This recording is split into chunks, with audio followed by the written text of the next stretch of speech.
Hello, welcome to Unicorn Princess Tarot. So ito po ang ating general love reading para sa mga Gemini. Take what resonates, hindi ito magre-resonate sa lahat. So kunin mo lang yung mga messages na magre-resonate para sa'yo. Also, if you're a cross-watcher, pwede maging ikaw ito at hindi si Gemini. So bahala ka nang ilagay ang sarili mo sa sitwasyon dahil pwede magkapalit-palit ang roles dito. Kung cross-watcher ka, pwedeng maging ikaw ito at hindi si Gemini. So, bahala ka nang ilagay ang sarili mo sa sitwasyon, okay?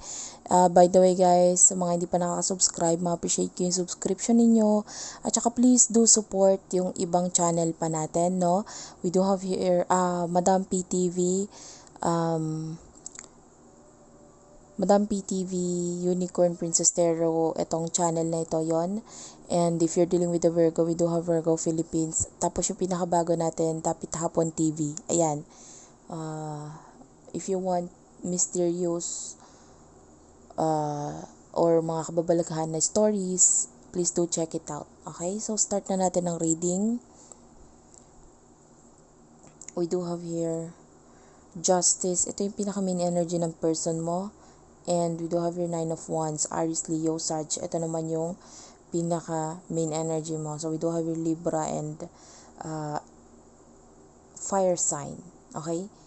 And the Justice clarified by the World, Nine of Wands clarified by the Eight of Wands. Okay? So, sa nakikita natin dito, I feel like tinatry mong i-push yung sarili mo. Yung iba sa inyo, you might be concentrated dito sa mga bago or something na pinagkakabalahan mo and you want success, determination, ganyan. Nandyan yung determination mo na makuha mo yung mga gusto mo. Pero at the same time, you're waiting. Maybe, maaaring this is your person na nandito yung pagkagusto mo sa kanya and you're just waiting. Naghihintay ka. And nandun yung parang panatag yung loob mo na time will come. Dadating yung panahon na itong person na itong magiging I don't know, pero parang may nakikita tayong acceptance dito. So, pwedeng matanggap ka or itong connection na ito in a way na pwedeng makipag-interact na rin siya sa'yo. Kasi nakikita natin yung pagiging sarado dito ng person mo with the world. And maaaring tinatry niyang balansehin yung sarili niya ngayon. Actually, yung person mo, pwedeng may marriage na involved dito pero hindi para sa lahat yon.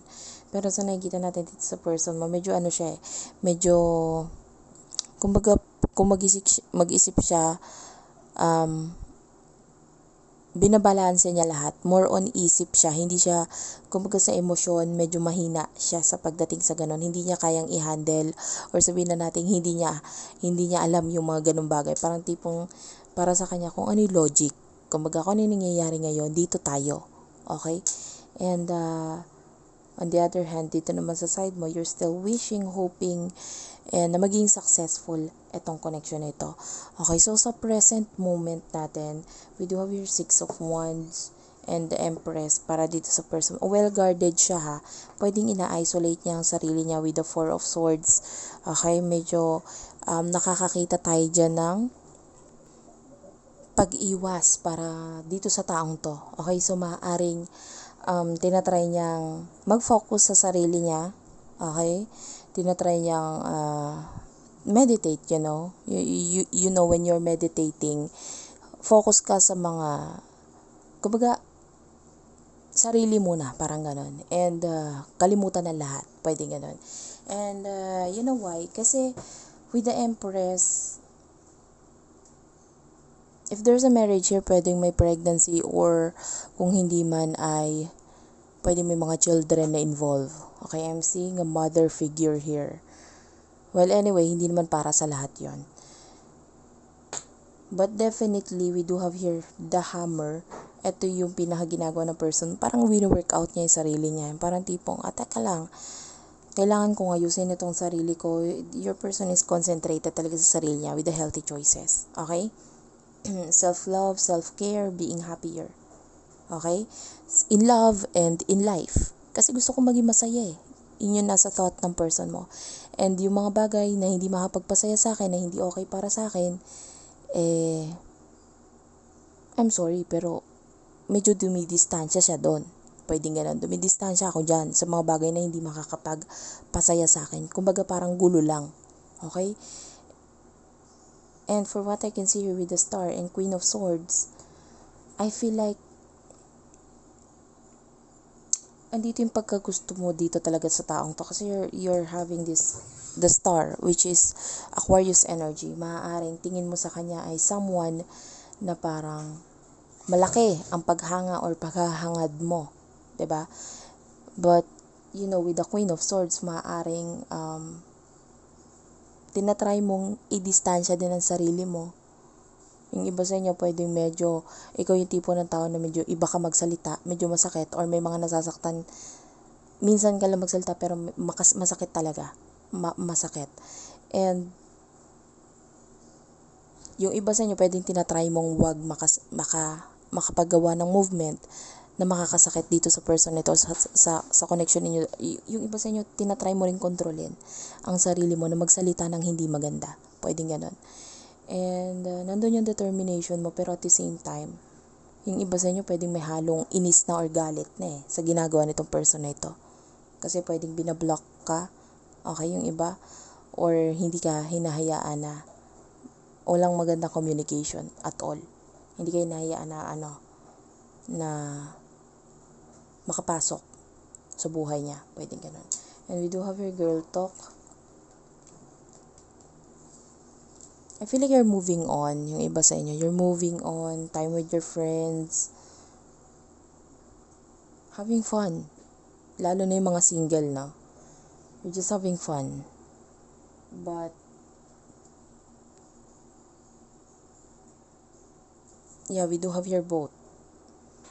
Maaaring you're trying to move on. Yung iba sa inyo, pwede nangangailangan ka ng closure. Yung tipong masabi talaga na, wala na talaga parang ganon, parang yung sampal ba, maaaring hinihintay mo yon, or enable for you na completely makamove on ka sa connection or sa sitwasyon, okay? And we do have here 9 of Cups, 7 of Pentacles. This is your person in the near future. Nakakakita tayo ng choices dito sa person na ito, okay? Nagkakaroon siya ng choices, meron siyang mga pwedeng pagpipilian, or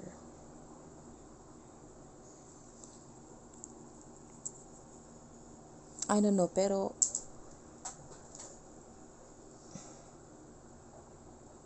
sa nakikita ko kasi dito, hindi kanya pinipili okay,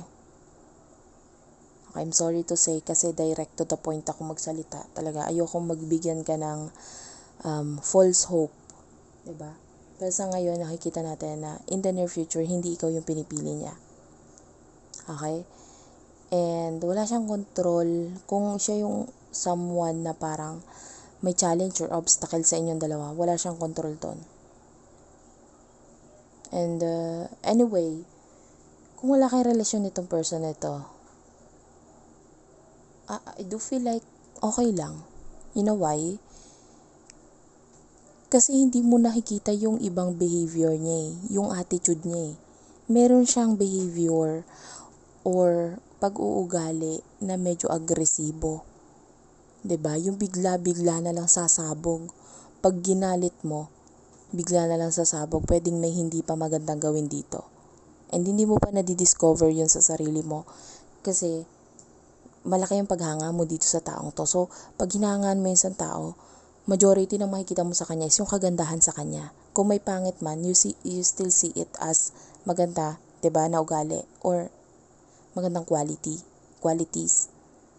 Pero sa nakikita ko dito, okay lang. Okay lang. Trust me, okay lang. Why?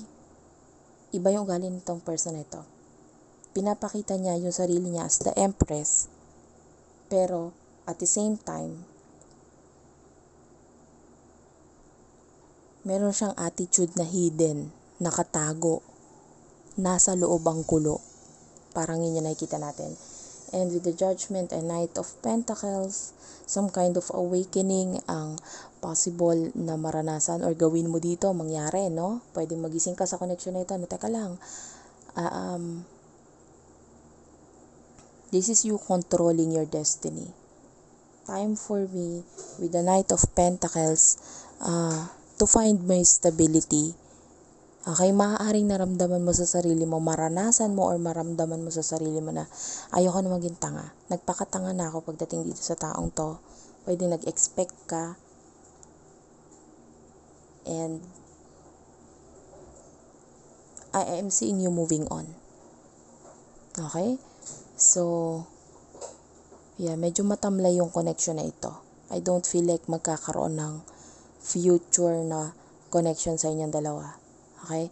So, thank you for watching, guys. I hope naka-resonate kayo. Please do like and subscribe to our channel, Unicorn Princess Tarot, Madam PTV, Virgo Philippines. Yung pinakabago natin, guys, Dapithapon TV.